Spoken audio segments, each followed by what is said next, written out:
Thank you guys all so much for coming. Thanks to John Henry, as David said. He has sponsored our cocktail today with El Buho Mezcal, which I'll be demonstrating in just a sec. And I've been nagging John for about a year, politely of course, because I knew that he knew David, and I had hoped to come and speak to you guys. In many ways, I am here because of you, and I'm not sure if you know that. And part of what I'd like to happen during this Google Talk is to open up a dialogue about not only, you want me over here? Oh, don't forget your cocktail. I'd like this Google Talk to eventually become a dialogue, because I think that not only am I here because of what you guys are doing, but I think that the future of what I do depends on the sort of work that you do. And I'm not sure what brought you here today. I imagine a cocktail might help. Maybe a book would help. I don't know if David mentioned, but we've brought PDT hats, T-shirts. We have El Buho T-shirts, and all of the books that I have on stage on my demo table over there are going to be given out to one of you for asking a question after I stop rambling. So I don't know why you came, but hopefully for whatever reason you're here, you will be rewarded. But what I'd like to do today are a few things. First, I'd like to demo the drink that I made. It's a perfect drink for Cinco de Mayo, which is coming up in just 4 days. So I figured for those of you who came out to maybe learn a thing or two about mixing drinks, I could show you how easy it is to make the drink you're having. And next, I'd like to talk about the book I wrote. Came out in November 2011, the PDT cocktail book. But I want to take a bit of a sort of different spin. I want to actually talk about the process that I used to come up with this book. A lot of times people, they'll come up to me and ask me, so, you wrote a cocktail book, what was it like? What made you want to write this book? And I think that it's really hard to write something new or to create something new when you don't know what's come before you. So I'd like to talk about the process that I used to develop the PDT cocktail book. And I'd like to sort of introduce sort of a big idea that I'll throw out in the beginning that I'd like you guys to sort of marinate on as the mezcal sort of like floods into your veins. And maybe we'll talk about it together in about a half an hour. But as I said before, I believe that the internet, Google, YouTube, Wikipedia, on and on and on, has changed the way we learn. It's changed the way we searched. My generation, I'm 36, I'll be 37 this year, was one of the last generations that went to the library when we needed to find something out. The last time I went to the library, I felt like I needed a master's degree to learn how to use it. The internet is a lot easier to use than the library. But one of the things I found as a kid when I used to go to the library before I used the internet to find information was when I looked something up in a card catalog and found out where the shelf was to find it, on my walk to the shelf, I'd oftentimes pass books, all sorts of different books about, ship people tying knots or guns of the early Civil War, or just books that were very interesting to me. And I found that not only in what I'm going to talk about with the PDT cocktail book, but in how kids and my generation is searching these days, that in many ways what I learned along my searches was just as interesting as what I was going to get. And one of the things that is confounding, ironic, maybe sad, is that when we Google something or when we search for something on the internet, it takes us exactly to what we are looking for usually, and it doesn't allow us to go on that journey along the way and see other things that might interest us. So why don't I get to this drink before I exhaust that topic? In thinking of Cinco de Mayo, the margarita is obviously the cocktail that is most on our mind. In creating a new cocktail, which I guess you could call this a new cocktail, I often take a classic cocktail, the margarita, and play around with it. The margarita, tequila, lime juice, triple sec, Cointreau. I usually use a little agave nectar to sweeten it, to balance it out. So I took that and I played around with it. I'm going to use El Buho Mezcal. I'm going to use fresh squeezed lime juice, a little bit of agave nectar. This is, I usually lengthen it into a syrup so it pours easier. And then a couple twists. And these are things that you probably will see if you go to cocktail bars in New York like Maya Well, which features agave cocktails in the East Village. But you found that your drink from 5-6 years ago has gone from maybe a delicious sour, something like a sidecar or a cosmopolitan, something that is strong. It's actually a good drink, sweet and sour. And then people are adding bitters to their cocktails now. And then later, people were adding Saint Germain and creme de violette and floral ingredients. Then people were adding herbs and herbal liqueurs like chartreuse and adding that herbal quality. And then finally, people have started adding spice and hot things. So this is a hellfire shrub. So taking that original recipe, I'm going to take a shishito pepper, which isn't generally hot. They say that a few of them in each batch is hot. I'm going to add 1/2 ounce of a little bit less because this isn't a syrup. Add that on top of the shishito. I'm going to give that a muddle. And what I did for your cocktail, which is in that giant Canberra over there, was I put all this on top into a large bin and just muddled that just like you're seeing here. I'm going to add 1 ounce of freshly squeezed lime juice. And then I'm going to add 2 ounces of El Bujo Mezcal. And you'll notice that when I'm making this cocktail, because I'm speaking, I haven't added any ice. I'm a big proponent when you're making cocktails, especially when you're making cocktails at a bar like mine, where I might be making 3 or 4 cocktails at a time. Build your cocktails without any ice and let them sit. So I could make 4 of these if I wanted. And then as soon as you're ready, then that's when you want to ice your shaker and shake. And John, I don't actually have a glass up here.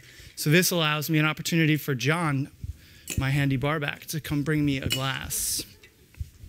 I'm going to add my ice on the other side. John Henry, El Bujo Mezcal. Thank you very much. Give it up. It takes a village, everybody. It takes a village. So I'm going to get that together. You want to get a nice strong seal there. I always seal the cocktail shaker. You want to seal right here so that it's easy to open. If you put the cocktail shaker straight in, you're going to have a hard time getting it out. Give it a nice hard shake.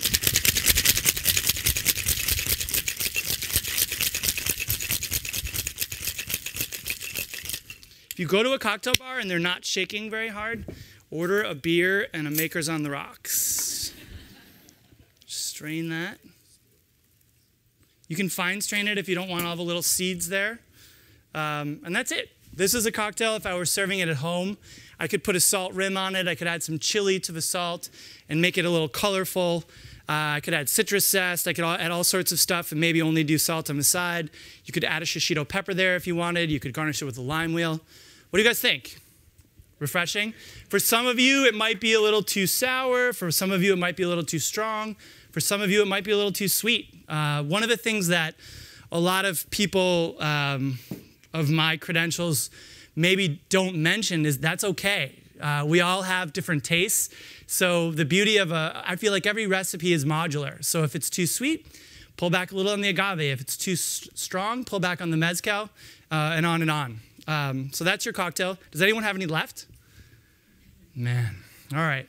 Because I wanted to make sure that we weren't getting in the way of efficiency here at Google today. And I wanted to get you guys a good buzz before I started on my journey. Now, as I said, part of what I want to talk about is not only the book that I wrote, but the sort of journey that I went on to write it. I first started working at the Pegu Club on Houston Street with Audrey Saunders in 2005. Audrey Saunders was Dale DeGroff's.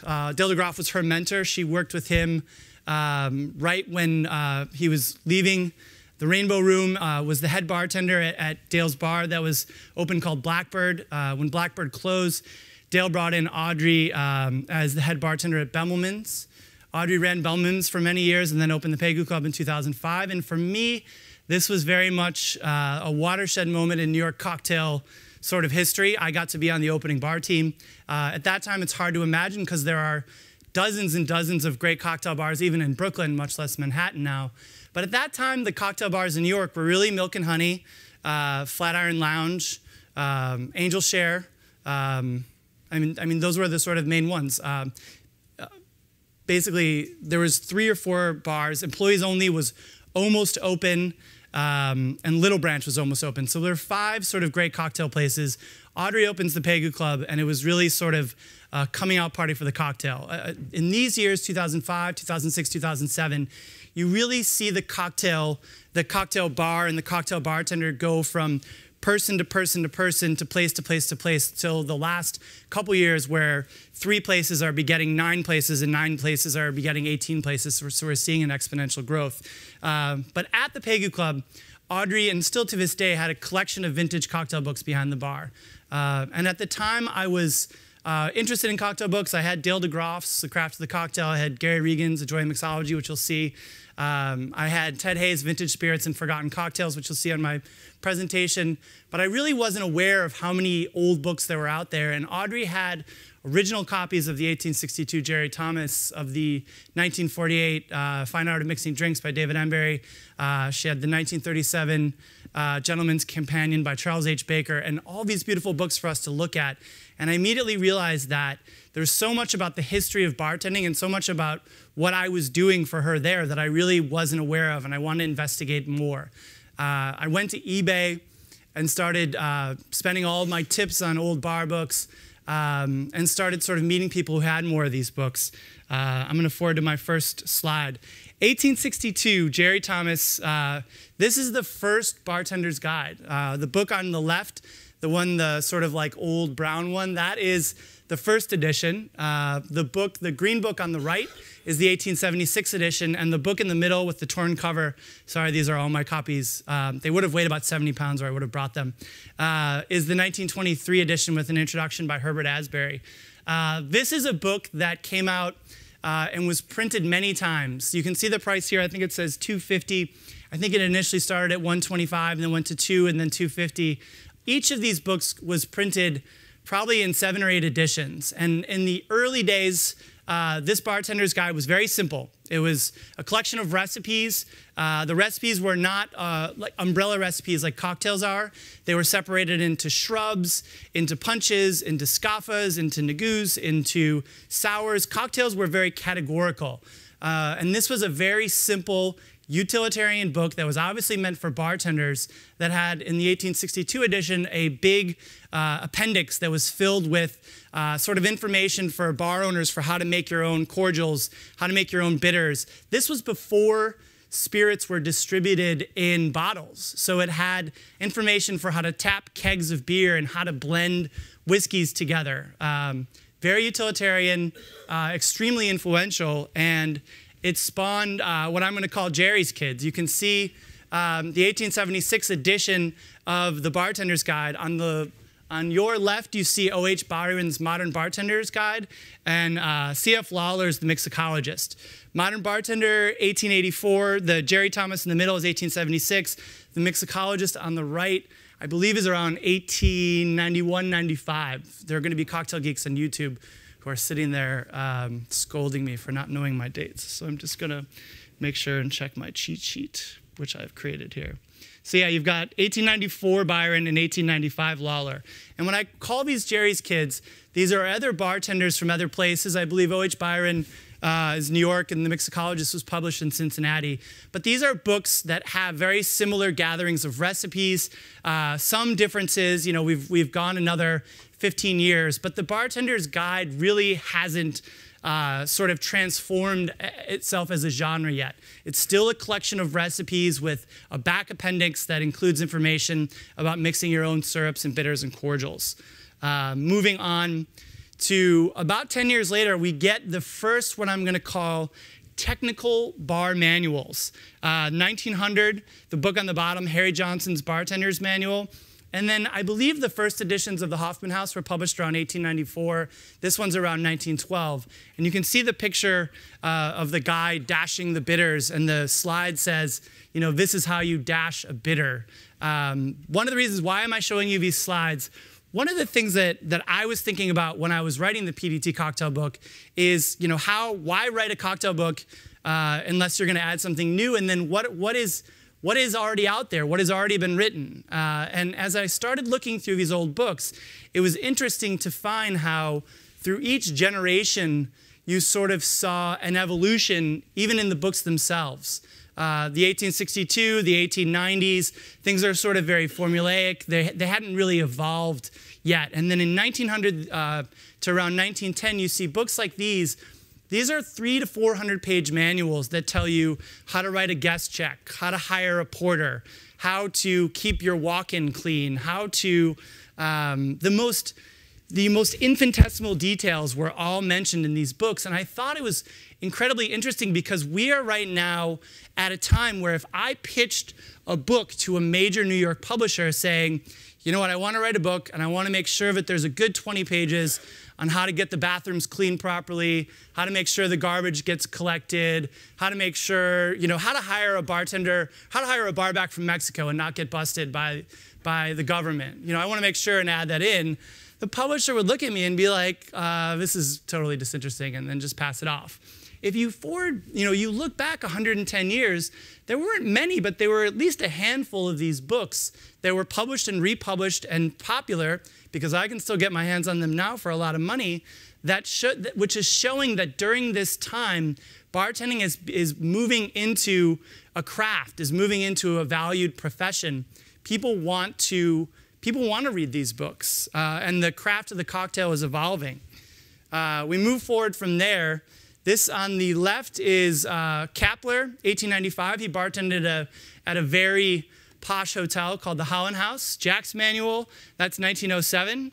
Dave Wondrich will be disappointed, but I don't remember where Jack worked. And then on the right is 1908, William Boothby. I think I have Kapler. I have Boothby up here to give away, and I have Mr. Johnson up there to give away. These are what I'm calling the first celebrity bar books. And as I said before, we've moved from very sort of simple recipe books to very involved professional guides to right around 1910, we see these bartenders who have gone from just being guys who ran pubs to being famous. Many of these bartenders at the time had traveled around the country. They had mixed drinks in numerous sort of posh hotels, and by now they have not only their own books, but they have books that they're not calling the Bartender's Manual or How to Mix Drinks, but they're calling it Jack's Manual, or they're calling it, the world's drinks and how to mix it, and they're got that weird sort of thing with Boothby where he's the standard authority. But the bartenders kind of are, by 1910, become a celebrity.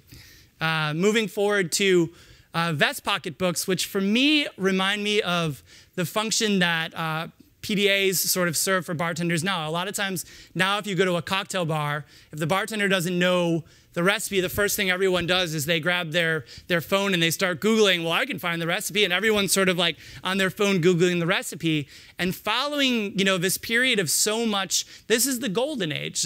Drinks from Straub is 1916. The ABCs of Mixing Cocktails, I've actually snuck in. An English book is around 1915. It was republished all the way through the 20s. Drinks and How They're Mixed and Served by Paul Lowe was 1904, but was published for a decade. And Apple Greens is around 1916. So between 1862 and 1916, so many recipes were created, and the guests were so familiar with them that the bartenders needed these little sort of cheat sheet books to put in their vest pockets. So this would be one of the sizes of the books, and they would put them in their vest pocket. And when someone came to order a drink and they didn't know where it was, they probably did what most of us do now, is they sort of go over here and they started looking through it. So it's sort of, a medieval form of Google from 100 years ago. And it's interesting. It's also interesting what I saw as I was putting this together for you, and this is why I took these photos, is if you look at the trim sizes of all these books, they're very similar. These are, this is taken from above. They're all very similar size. These are very similar in size, almost the same trim size. Moving forward, now we have this genre of books that are sort of vest pocket books that come out together all around the same 15 years. And then we move to what I'm calling the end of the era. This is a book I've also brought to give away. 1917, Hugo Enslin's Recipes for Mixed Drinks. It's strange. You would think that the sort of last cocktail book to come out before the Golden Age ended and Prohibition was enacted would be like a plush Bible that was filled, that came with who knows what, a special box, but it looks like, a very simple book. But this book by Enslin, who was also a New York bartender, there are at least 50 of his recipes in a book that came out later, which I'm going to be in one of my next slides, the Savoy Cocktail Book. And what's interesting about, if you look at Enslin, 1917, versus some of the books of the late sort of 1800s, is the sophistication of the cocktails by 1917 versus the 1860s. This is a time in America where champagne was around in the early 1800s, but imagine what champagne tasted like after it sat on a horse-drawn cart, crossing the West till it got to the guys, digging for gold. I mean, it probably didn't have much effervescence. Who knows how sweet it was to preserve it. So this is by 1917, especially in New York and in the East Coast, you have all these interesting European ingredients from all over the world, and all of them were going into the cocktails. And the cocktails of this that are in this book and that come from this era are some of the most sophisticated, that have ever been created. But as I said, it's the end of the era. One of the sort of popular myths is that Prohibition was this great time to drink in America. And it wasn't. And when Prohibition was enacted, there was about a year and a half for people who had a lot of money to stock their cellar. And some of them who really did have a lot of money put as much as they possibly could in there. But for most people, they couldn't afford to save up for the end of the world. So, as they ran out of booze, and then pretty soon you're either buying booze from gangsters or you're buying booze from someone who's bringing it in illegally off of a clipper. A lot of these people who were selling the booze were criminals in and of themselves. They could not be trusted. They were adulterating a lot of spirits, cutting them. You certainly weren't mixing with some of these finer cordials and liqueurs and bitters that you could get when booze was still legal. And drinking was illegal. So you had to do it quietly, you had to do it discreetly. And the great bartenders of the golden age from 1890 to 1916, they either quit bartending or they left. They went to Cuba, they went to Tijuana, they went to Paris, they went to London. They went somewhere else where their skills could be used. They could work in hotels. And what we saw happen during this time, which is interesting, is these sort of Prohibition era guides. Here's how Noble Experiments. There's another one called Giggle Water. And the pub dates for these books are, Here's How's 1927, so that's 1919 to 1933 roughly is Prohibition. So that's towards the end. Noble Experiments is 1930. Giggle Water is 1928. So this is people who, the stash is run dry. There's recipes for how to compound different spirits in there. The recipes have gone from these very sort of sophisticated cocktails from Enslin to sort of going more towards the Screwdriver or more towards the Bronx. This is a period, and the other thing you'll notice about the trim size, you can't tell by this, but the Here's How books are also, they're really small. And this is a period where books go from being books written by bartenders for bartenders to books written by who knows who, because they don't want to put their name on it because it's Prohibition, for people who are basically hosting these illegal parties, going to speakeasies and wanting to know a little more about it.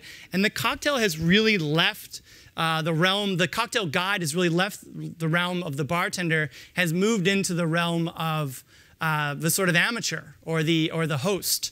Moving forward from here, as I said before, these great bartenders in New York or in San Francisco or in Chicago, in New Orleans, in Cincinnati who wanted to continue their trade left and they moved on. The Café Royal Cocktail Book, 1937, is from London. The 1930 Savoy Cocktail Book on the right, which is still in print, and the one in the middle, The Artistry of Mixing Drinks by Frank Meyer, around 1937 as well. These are the house cocktail books of three amazing bars. The Café Royal and the Savoy were sort of UKBG, the United Kingdom Bartender Guild. These were sort of their house Bibles in many ways, their sort of Jerry Thomas's. And what happened, thankfully, for the cocktail globally is that a lot of the best drinks like you saw in Enslin, moved right over to Europe. And these are, I have a couple of these. I think I have one of these somewhere to give you guys. But these books are amazing. And this is when you really see the books go from being, Jerry Thomas's Bartender's Guide to being books about the places the drinks came from. Moving forward, post-Prohibition, in my opinion, things kind of start tapering off. They get kind of sad. The Stork Club Cocktail Book, 1946. The Old Waldorf Bar Book, 1935.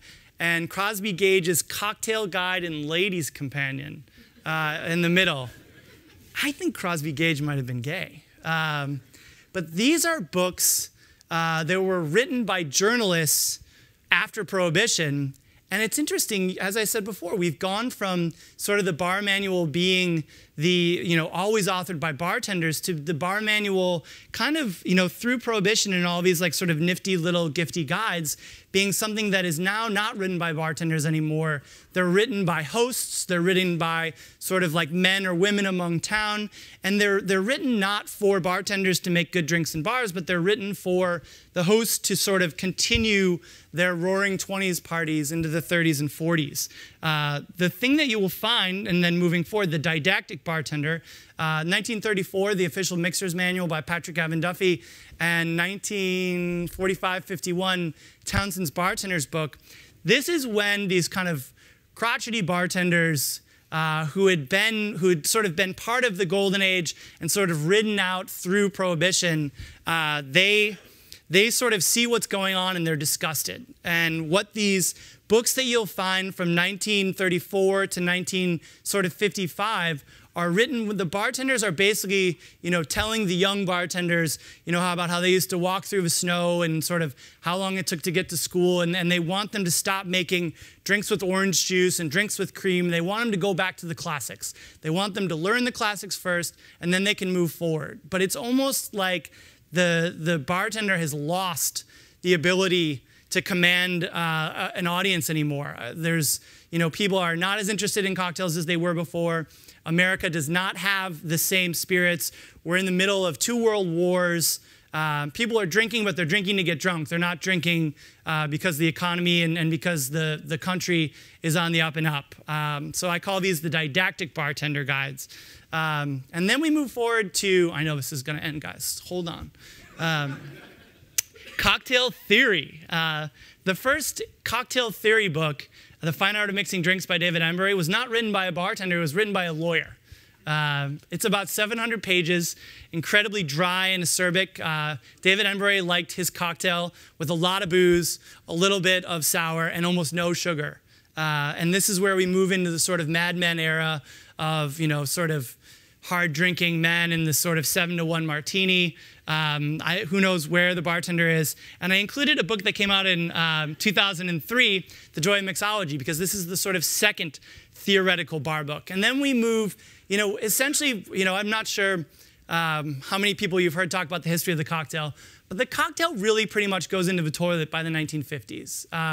It's highballs, it's old fashions. I think that maybe the Patrick Gavin Duffys of the world sort of got their day, and the drinks they're not very interesting. They're dry, they're strong, they get the ad men through. Once again, we're at war, and pretty much if you want to find anything about cocktails, you've got to look at, sort of books like The Complete Book of Drink by T.E. Carling or these Grossman's guides. And the sort of, the cocktail book is sort of taken away from the sort of bon vivants and taken away from the sort of gay happy hosts and moved towards the English. And things kind of become very sort of analytical and dry. And then we move forward to the absolute darkest point of the cocktail, the 1970s. There's 2 cocktail books that I'd recommend from the 1970s. One is Stan Jones' Complete Bar Guide from 1977.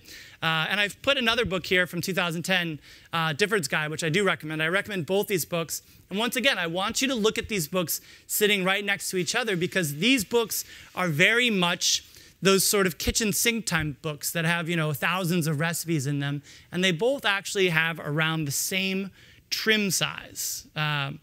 As we're going through all the possible genres of cocktail books that I could possibly think of writing when I'm thinking, what should I write if I write a cocktail book? The autobiography is actually an option.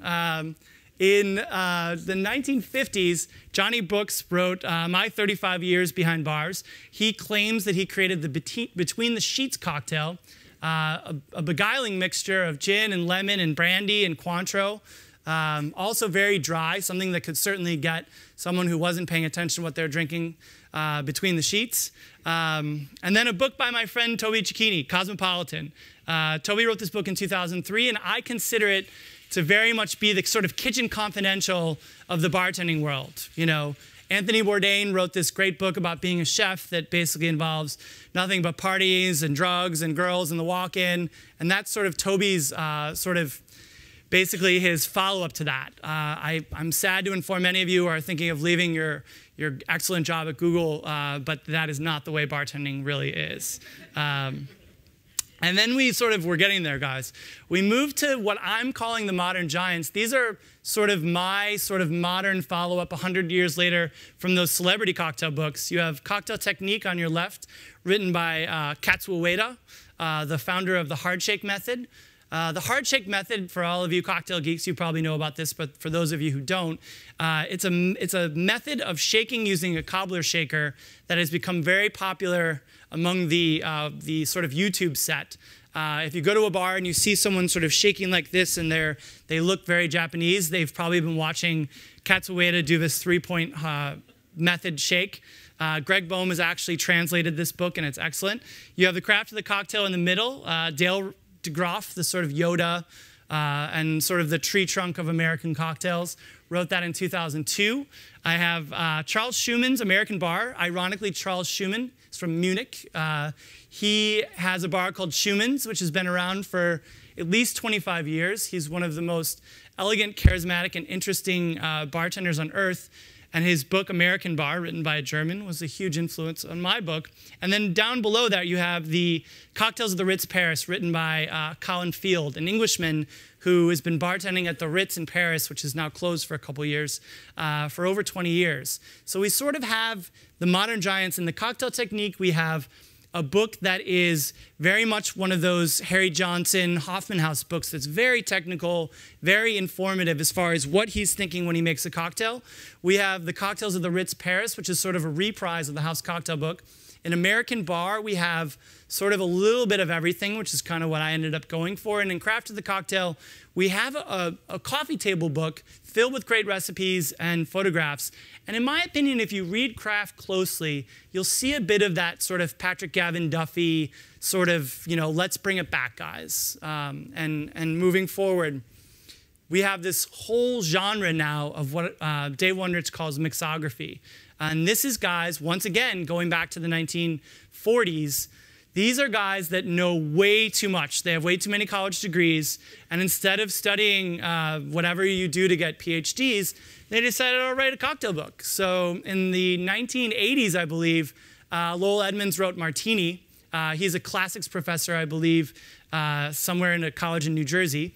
In 2004 or 5, forgive me, Dave Wondrich wrote Imbibe. Dave Wondrich also has a PhD in early English literature, I believe, in Comp Lit. William Grimes, Straight Up or on the Rocks, I think he wrote that in 1993. I remember reading that as a college bartender in Madison, Wisconsin. At this time, I was serving cocktails, orange juice from a soda gun, a lot of Alabama Slammers, Long Island iced teas. My idea with molecular mixology was a cement mixer, which is Bailey's with a little bit of Rose's lime, stick a straw in it, snake bites, the whole 9 yards. And I remember reading that book when I was in college and being like, this is so boring. Who would want to drink in a hotel bar? It's actually a pretty good book. 2005 or 6, Ted Hay, a set designer who actually has done the set design for the latest series of Boardwalk Empire. Ted's based out of LA. This book is brilliant, well illustrated. It's called Vintage Spirits and Forgotten Cocktails, and it's really one of the books that is most responsible for the return of a lot of these old sort of weird spirits that go in cocktails that come out of books like this. And on the bottom, the Grog Log, an early 90s book by a sort of tiki guru named Jeff Barry, who has spent the past 20 years trying to find out what people like Trader Vic and Don Beach were putting in these very potent and delicious cocktails that ruled the 40s and the 50s. Last, almost, guys, we're getting there, the coffee table book. This is Speakeasy by Jay and Dushan of Employees Only. Certainly, there have been a number of others that I could have put up here. But what I've found in the last 10 years, as I said, thinking about what I'm going to write my cocktail book about, is that the sort of bartender book has sort of, the people buying bartender books from the publishers were used to buying books from chefs.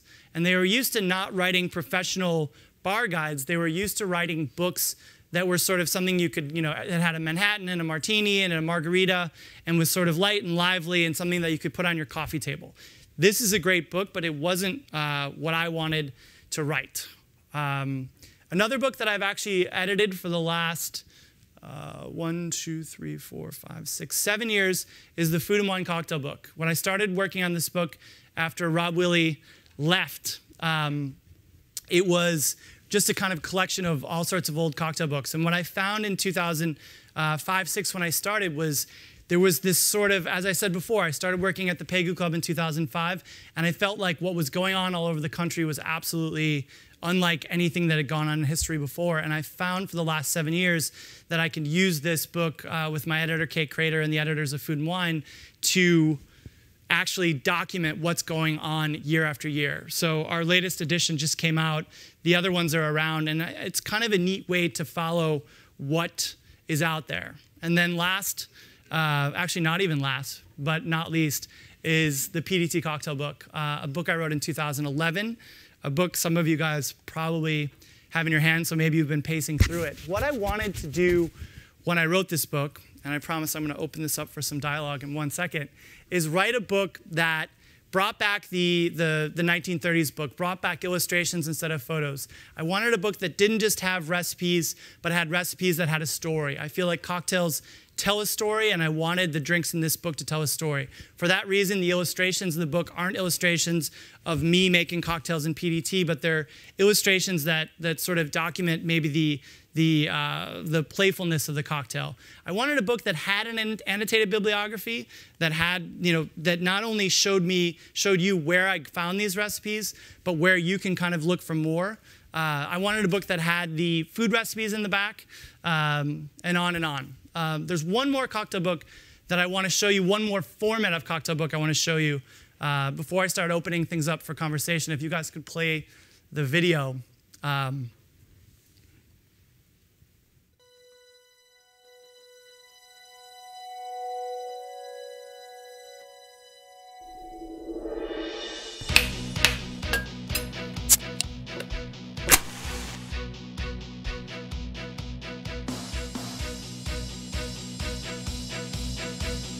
The best bartenders in the world realize that there's a sense of nobility to serving people. So this is some of the different ice that we use here at Little Branch. We use a hand-cut enormous rock of ice. When you have a drink sitting on that, it will dilute much more slowly, so you can sit there and sip your drink without it turning into a watery mess. If you have lime juice, or if you have eggs, or if you have cream and it's already a cloudy drink, that's usually the decision maker between whether we stir or shake. In the fun part, we're going to give it an orange twist, and in this case, a flamed orange twist. You always want to use a nice, fresh orange with a shiny skin. Sea salt tends to clump around the edge of the glass, whereas kosher salt gives you this nice, fine rim.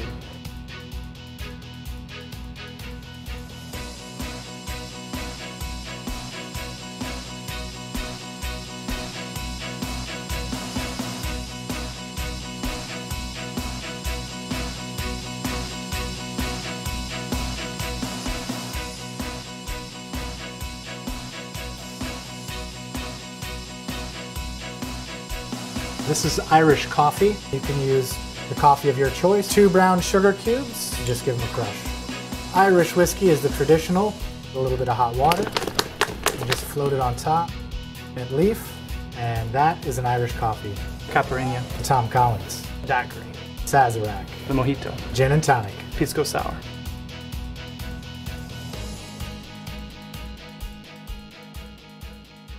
This is an app that I did right after I was working on the PDT cocktail book. It came out right before the PDT cocktail book came out, so I couldn't really do much to promote it. But it's a book that is all digital, and it's so hard to explain to someone how to stir a drink. But when you have a video of it, it's completely different. It's a new format of cocktail book, and I guess what I'll leave you with before I take a couple questions, because I know we're running late, is the future of cocktail books. I think is going to depend heavily on the technology that you guys are working on the way that we search for for everything and how we display information. I would argue that it's so much. I prefer, for instance, having something that I can hand someone, something that I can touch, something that I can refer to. And when I wrote this book, I didn't think bartenders would still keep it behind the bar. I figured that everything was moving towards apps, and thankfully that hasn't happened. But I would argue to all of you that there's really never been a better time to drink. The information out there, especially after this seminar, there's, and knowing that, and knowing that there's so much information out there, and that this information is being accessed by people all over the world, it's kind of up to you guys for how they'll use it. And I guess the question I have is, as I talked about in the beginning, walking you through the journey that I went on, looking through all these old cocktail books before I weighed in what was good about them or what I didn't like about them and decided what I wanted to write when I wrote my own book. How can the search that we use on a daily basis, many, many times a day, maybe evolve or change so that you can sort of see a little bit of how you find information instead of just getting to that information? So I'll leave that to you guys. No pressure. Do you guys have any questions? Complaints? Thank you.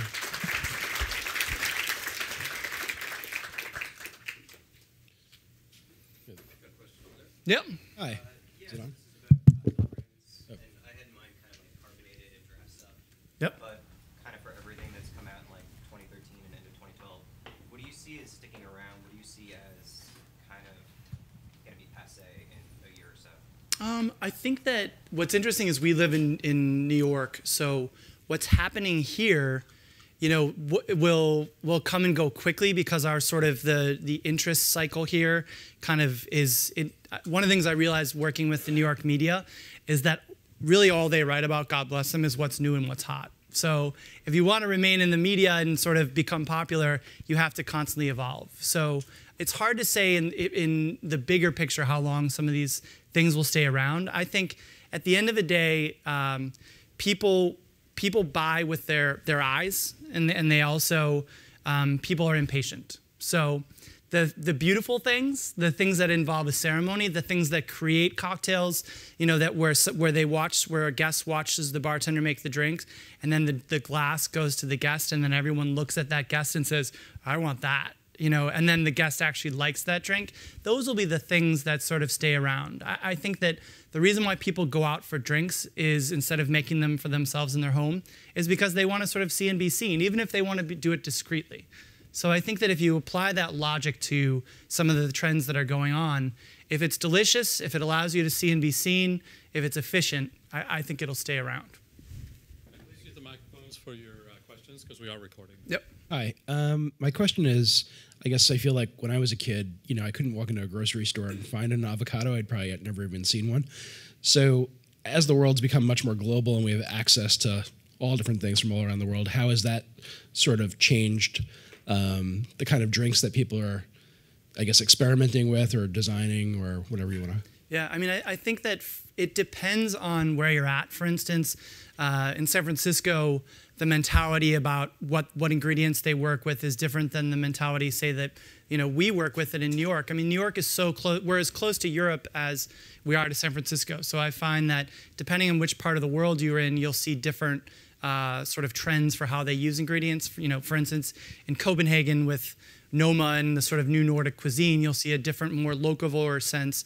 Whereas in New York or in London, you'll probably see more of a sort of like interchangeable global sense where, you know, San Francisco more local and sustainable. But I think that in general, as I said before, it's making drinks, I think, more interesting. And one of the reasons why I've been able to remain as interested as I am in cocktails is because cocktails sort of have like an anthropology to them. So, you know, a sort of, you know, you can follow that you have, this is agave based, so I'm going to use an agave based sweetener, and, you know, habanero peppers are sort of things you find in Mexico. And so it's sort of, the more you look at it, I think the more interesting it becomes. I had a reporter recently come to me at a charity event I did a couple nights ago and said, so what are the latest trends in cocktails? You know, what a lot of people around here are saying is that, you know, going back to the basics, more simple cocktails.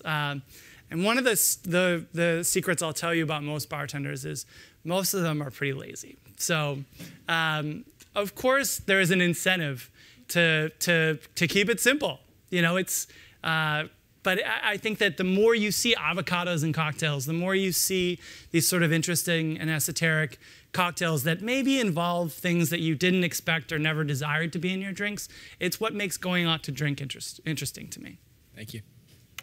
So first of all, PDT was kind of my first speakeasy.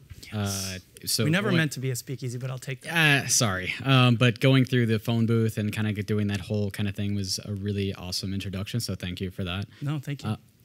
So one thing I want to ask is, so the next time I go, what should I get in terms of cocktail plus deep fried hot dog pairing? And a follow-up, how do I get in? Yeah, I do have a limited amount of business cards, which we could probably auction off after some of you go to your meetings. But yeah, I mean, I think that the way that the menu is set up at PDT is, I kind of came from a wine background before I focused on cocktails. So the list goes from sort of light, refreshing, usually white spirit drinks, moving on to sours, moving on to stirred and strong drinks, sometimes rich drinks in the winter. So you can sort of, the idea is to drink through it. The idea, what we're trying to do is course cocktails. So in an ideal situation, like the ideal PDT experience for me is you start out with something light and dry, something like a Paddington, which is a sort of daiquiri variation with marmalade and absinthe. You move into something that's maybe a touch stronger, a touch sweeter, maybe a touch more bitter, and then you finish off with something stirred, brown and stirred, like the Benton's Old Fashioned, which will send the kids to college. As far as the food, I mean, one of the things people always say is, so what hot dog should I have with what cocktail? And really, the food is there. If you have too many of these cocktails, you're going to have to stop having these cocktails. So the food is really there to sort of like sustain you and fortify you as you sip your way through my menu. We have the Chang dog with the kimchi, so as long as you're not on a date, I highly recommend that. The Torres tots I recommend everyone gets that. That's Su Torres from Sueños, sort of like all these amazing Mexican ingredients on top. We have the Mission Chinese dog, which has a little bit of Szechuan peppers, so a little numbing, as long as that doesn't bother you. And then we have the Wiley dog, which is, as I've said on the menu, that's from WD-50, the dogs go molecular before the drinks. So, I mean, they're sort of all there to please you and help you gain weight and kind of keep you drinking. So it's your choice. And is that what the deep fried mayo is for? Deep fried mayo is to keep it, to keep you large, keep you living large. But I mean, what I tell my staff is that, you know, ideally we want to serve, we spend so much time keeping this menu up to date that we want to serve you the drinks on this menu. A lot of times cocktail geeks will go to a bar and they'll be like, so what can I get off the menu? And it's just like, what we're trying to do, what we spend all of our time on is this menu. So we do want you to try the drinks on the menu. If none of them sound appetizing, we generally defer to old PDT cocktails or to classics. So I mean, that's sort of our procedure. You can walk in just like you do at Milk and Honey and say, you know, I want something brown and stirred. I want something with tequila. You know, I love the Diablo or whatever your favorite drink is, and then they should be able to help you with that too. So I think what we'll do, for those of you that can possibly stay longer or drink more, is I will find we'll reposition one of these tables for those of you who bought a book and want me to sign it still. And you can get a shot of mezcal as soon as I sign your book. How do you think about that? Sound good? Thank you guys very much. I really appreciate your time. Thank you, Jimmy Meehan.